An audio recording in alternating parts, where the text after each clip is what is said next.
Alright guys, so I'm just giving you a little bit tour. So this one, as you can see here, this is for the, if you wanna like make a bed in here.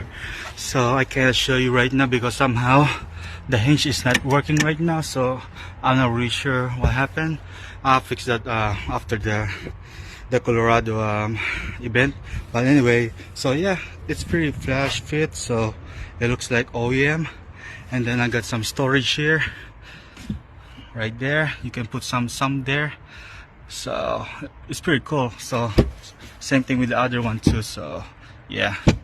And then if you want to put some more if you want to put more storage, so you just open this up, there's more storage there.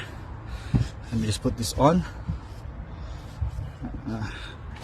and then one here too there.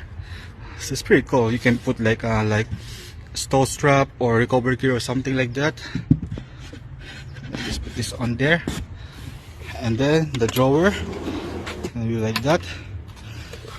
And this one's for like the kitchen, so just put it there, and then you can like do whatever you want.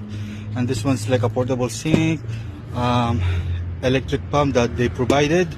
So yeah, I really like it though. I really like it. And then there's still one more to store, so just lift this up, and then lift this up too. And my junk, I haven't cleaned it yet guys, so just bear with me guys. I'm on a tight schedule, so yeah, I'm just showing you guys. So man, it's really cool guys, it's really cool. So let me just put this down, and then this down there. So just don't forget to check Wills and Phils on the Instagram. So yeah.